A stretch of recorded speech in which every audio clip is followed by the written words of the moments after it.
Tusako program about bateka mu nsimbi ba platinum awareness pa abali wali lukuli baba gamba nti omukyalo okunyirira olususungo lwatashabi oyina okubanga weteeka mu ku nsimbi oyina okubanga okolanga ku bufesho ngobwa omutone Ambasadda wa face n'olwekyo oba oyina woli nga gwogamba olususulu bulamu karo nantongo tavaawo olutegudde ne luganda boza guled official mwana ona abakyala bamwettanira nene abami beteeka mu ku nsimbi if you want to look good you want to look that star look vis platinum nga aziza zyo ntavaawo abachimanyi Norwecho weteke muku nsimbi osolo kubanga tolabika bulungi omukulu kasuku kasuku naita va ku platinum obone bamulaba kunyirira ne kasukoli wa just look at my look at me baby just look at me abala tulaga chingo choka ku platinum era nga mukwano twebaza boss waffe okubanga oteka mu nsimbi oba kubanga tolemera program roundabout mu mbeera yonna. This is one of our bosses abayibira naffe Jaxta ya mu Burundi ne mbiya sala roundabout before corona wagira BBS telefina simanyi medo je wetaga but we are so proud of you. Era nga olunaku olwaleero under Europe Style Adhesive kankwogerere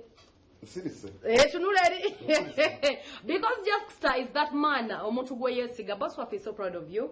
Olunaku olwaleero yayimiridde n'atunula mu bantu bonna mugwanga lyonna muba presenter bonna nagamba Jaxta yalina okuba head of marketing wa Arab Style Adhesive era olunaku olwaleero we need a cake nagamba Jonathan Jaxta mugudwa yagenda okubeera head of marketing wa Arab Style Adhesive. Congrats darling. Thank you darling. Having a brother like you is such a big deal. I'm so proud of you. Era nga olunaku olwaleero sente tuziridde. So people are talking, they are looking at a millionaire. Watuba tusaba ne sala zaffe zituuka bana mwe sala zaffe zituuka mujja tulabira. Seriously. I know. Yeah. How do you feel? I'm happy. It doesn't come every day for someone who. Boss Yangambi already you're securing a lot of market for yeah, you. We're making business. We are game changers. I know.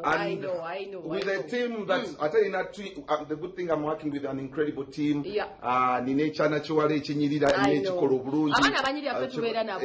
Ati balija wawoche awalo tulinawo bisatu. Tulinawo tuita Sarafina. She's very good. I'm gonna be under Arab Style Adhesive and under Pratarapix bachitunzi bali bakabedwa oyo mweru mwana mola pana netsoke Flavia otyo ugoga womesa nnyo Flavia wow so Arab Style has done it it's so katukola taida siba you know tugenda byogera kasiba cement nanywera so and they have been powering our show it's single bukulu musajja itsoka twagiranga natuyita ku BBS refiner so nagamba no I think you guys have really worked hard akoze n'abantu banji by the way okulonda mugwe Jaxta nsubira oli wa mukisero chokola kiraba today he told me Jaxta yomu ku bantu abalese a lot of things on my table byabadde tasubira so nsubira chavala chava kutaddemo obwesigwa leka nkwogerere katulaba amatikira ga Jonathan Jaxta mukakase nti bino ebintu mukwano si byakabala ato wabula tukolera ddala katonda w'abanaku akolera ddala abanaku bakola katulabe embozi ya Jaxta nga bamutikire wa head of marketing wa Arab Style Adhesive. Olunaku olwaleero tuli wano ku mukolo ogw'okwanjula omukungu agenda okubanga atuyambako ku nsonga z'okulaba nga ekirungo kyaffe kino kiyingira katale gwe tuyitanga agenda okukulira ekitongole ekya marketing abamu bagiyita marketing aba sales whatever you may call it tusigala tuli ku mulamwa gwa kutunda kirungo kyaffe kino ekya Arab Style Adhesive. Bampadde obuvunaanyizibwa obw'okubeera head of marketing ekisooka ngenda ku marketing company in terms of publicity ekyo nkimanyi nnyo. I'm good at public relations. Ngenda kulagana ne kamwa waffe okulaba nga tulaba nga kino ekitongole kifuuka ensonga. The name Arapax is going to be household name mu business eno eyokola adhesive, especially kijja mu kaseera nga I'm the vice president of Entertainment Journalist Association. So birokozesa ekitongole kino okusakira bannange emikisa. We are going to sponsor some of the shows to subira mukama nga tukwatiddeko era entertainment shows. I know the power that is in our platforms. So amanyi genzija nago gano gagenda gattako these opportunities tugenda ze exploiting. Then ekyokubiri sales ndi kitunzi mulungi nnyo. I'm going to multiply the sales of Arab Style Adhesive. Yeah, of course I also come as a brand. Nyaka 10 gye mbadde mu media ninamu abatonotono benzize enzimba social capital gyensuubira nti ngenda gigattako ku company naye esobola okubanga clientele yayo etandikira ku bawagizi bange abanjagala nga Jaxta teri yagobeza tadias Sangobeza Dias kyoyagala owulira. Omusajja yasavinze mukulu bwagambye. And the contract ended. And I think the competence, Jenina, mukama wange Owarabet, bwe yatunudde munalabanga, I could be the compatible substitute. Naye nga compatible byakola nsobola obikola.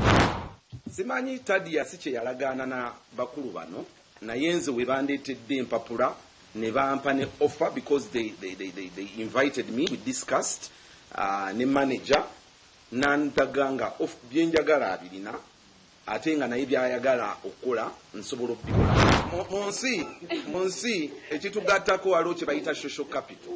Oboleeta obeera otya ne kamala byonna nga mukwano gwo n'otafunamu mukwano gwe, obeera otya n'azizi nga kyaliiwo n'otafunamu mu kubeera kyaliiwe. So those are some of the Dias Katumba tagobwangako era tannagobwa era by the way Arapex tegoba bantu. Dias Katumba ngera offices zonna endala yasayininga endagaano ene Arapex Style Adhesive, endagaano ye neetuuka we yakomye kosa endagaano bugwako kibeera eri company oba naawe nnyini endagaano omukozi okurenewinga contract eyo. Naye twatuuse mu mbeera ng'obudde Monitor Dias Katumba manyi emirimu gye abeera busy, alina emirimu gye jjukira n'endongo baagitadde ng'omukyala bwe yayimba ennaku ezo. Kakati wakati mu nti baagitadde ne kibeera ng'oluusi emirimu gy'eno obudde obumu bujja kumwetaagisa ate nga tali in position to execute. So endagaano n'atagizza bujja naye nga munaffe nnyina tumwagala nnyo era ali supportive nnyo, naffe tuli supportive nnyo gy'ali era tujja kusigala tuli supportive nnyo gy'ali. Naye ng'omulimu tugutambuza abatala bakutegeera Arapex kyeki. Arapex ya adhesive asiba tiles nezinywera oba cement asiba tiles nezinywera. Bw'oyagala okugigattula oyonoonanyonoone kuba tosobola kujawula nayo. Mbaniriza nnyo mwe bali kubeerawo.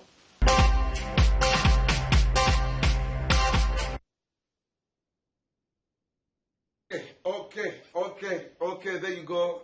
Thank you so much, Arapex Style Adhesive, for the vote of confidence. Yeah, ate muwagire for trusting our hard guy. Yes, I know. Mwana ate muwagire. Yeah.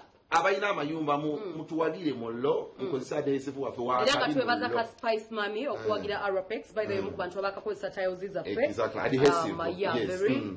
Tell me adhesive by mistake. No. Twagenderera. I know. Jaxta. Yeah. Mukwano onako olwaleero tufunyeko ku album listening ey'omukulu